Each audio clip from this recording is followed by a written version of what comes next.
Eh bien, bonjour à toutes et à tous et bienvenue dans un nouvel épisode de l'Instant Pêche. Aujourd'hui, je suis sur une gravière près de Bordeaux, à Podensac exactement, et je vais pêcher sur cette gravière en bateau. Alors, trêve de blabla, c'est parti, on part pêcher.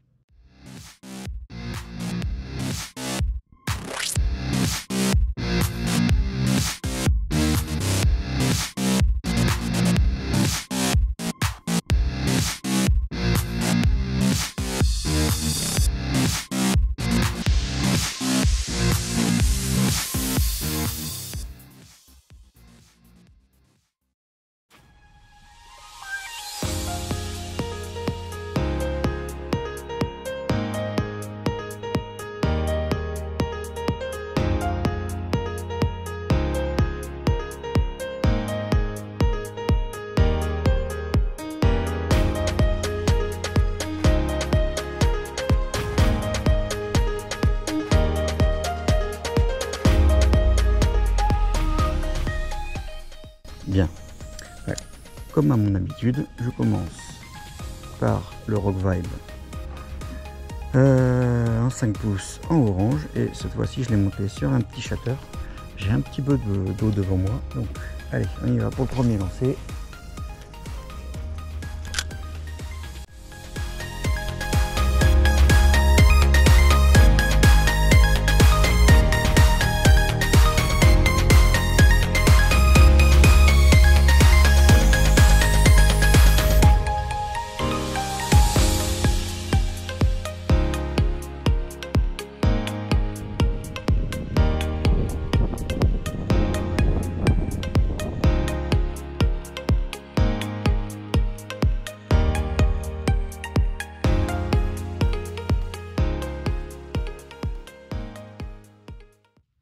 Eh bien voilà, alors nous sommes sur une vidéo un peu particulière car aujourd'hui je fais une vidéo promotionnelle pour le domaine de chasse, de pêche et de nature Woodland.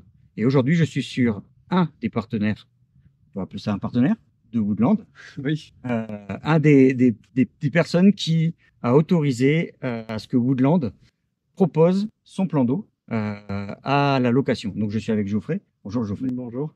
Et donc, vous proposez votre plan d'eau. On va déjà faire un petit historique. Exactement.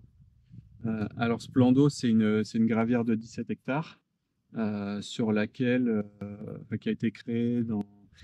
Les travaux ont commencé dans les années 70, se sont terminés à la fin des années 80. Donc, je pense que ça a été rendu, entre guillemets, dans les débuts des années 90, fin des années 80.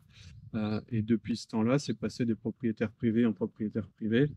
Jusque moi, il y en a eu trois, il me semble. D'accord. Et c'est un plan d'eau qui a toujours été privé et qui a été peu pêché dans la mesure où il n'était pas ouvert au public, Ouvert au donc c'était public. juste des privés. Donc, justement, ouvert au public. Donc, pas ouvert au public, pas de pression de pêche. Exactement. Mais est-ce qu'on a connaissance de ce qu'il y a dans ce Mais plan d'eau? justement, c'est un peu. Alors, on a un peu de connaissances, qu'il y avait un peu de pêcheurs qui venaient des connaissances des anciens propriétaires ou des gens qui ont eu la chance d'y pêcher. Il y en a quand même des gens du coin qui y pêchaient, même s'ils n'avaient pas forcément autorisation. On sait comment ça marche. Donc, ces gens-là m'ont contacté, m'ont dit, waouh, moi j'ai déjà pris ça, j'ai déjà pris ça. D'accord. Donc, on connaît un peu, un petit peu le Cheptel. cheptel, mais Il y a plein d'interrogations. c'est la grosse surprise Il parce y a que quand même un poisson majeur. en termes de carnassier. Ouais, En termes de carnassier, ouais, on a beaucoup de black bass. d'accord. On a des très beaux black bass. De la perche, on a pas mal de perches aussi. On a beaucoup de cendres, des très beaux cendres.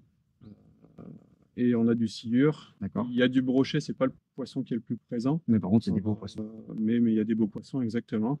Euh, mais voilà, c'est quand même un étang qui est vachement poissonneux, en tout cas pour le carnassier. Sur l'autre rive, là-bas, il y a des carpistes. Il y a une Voilà. zone en fait qui est dédiée aux carpistes et une zone qui est dédiée aux carnassiers.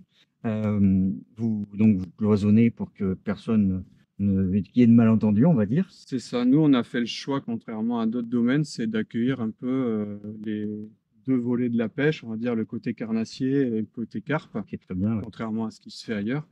C'est un enjeu au quotidien parce qu'il faut savoir un peu allier les usages, on va dire. On sait que les deux populations de pêcheurs ne Malheureusement. pas Ouais. forcément toujours très bien. Ouais, mais ça se passe bien, ça se passe bien. Moi, j'ai décidé de faire ça. Je mets les règles, j'essaie de faire en sorte qu'elles soient respectées. C'est pas facile tous les jours, mais pour l'instant, ça vit plutôt bien.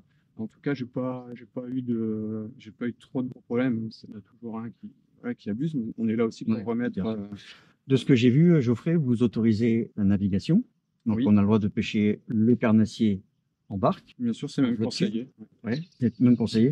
Bah, La pêche du bord est très compliquée. comme on voit ici, il y a beaucoup d'arbres. Ouais. Je vous ai expliqué, hein, c'est un étang qui est resté naturel, quasiment abandonné pendant des dizaines d'années. Donc toutes les berges, elles sont complètement arborées. Ok, donc Nous, on a- inaccessible du bord. Donc difficilement accessible. On Ouais. fait petit à petit des trouées. Ça fait 3-4 mois qu'on a acheté. Donc on D'accord. fait des trouées de façon à pouvoir avoir des accès à l'eau.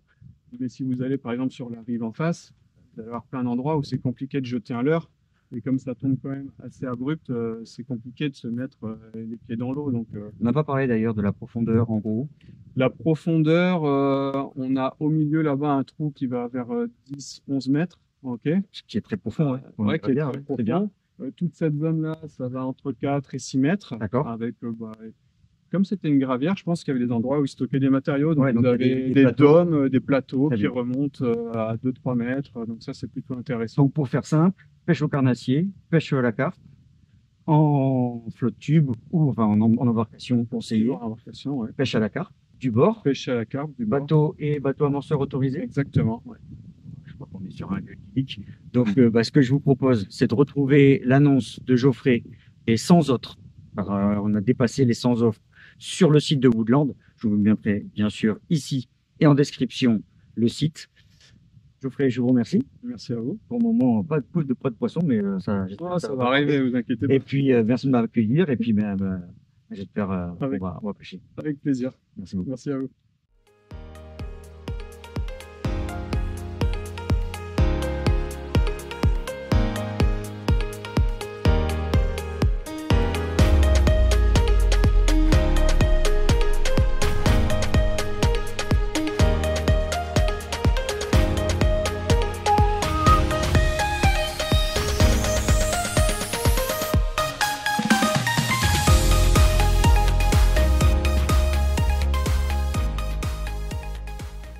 Je vous invite à aller donc sur la page de Woodland. Vous y trouverez différentes annonces pour divers endroits de pêche.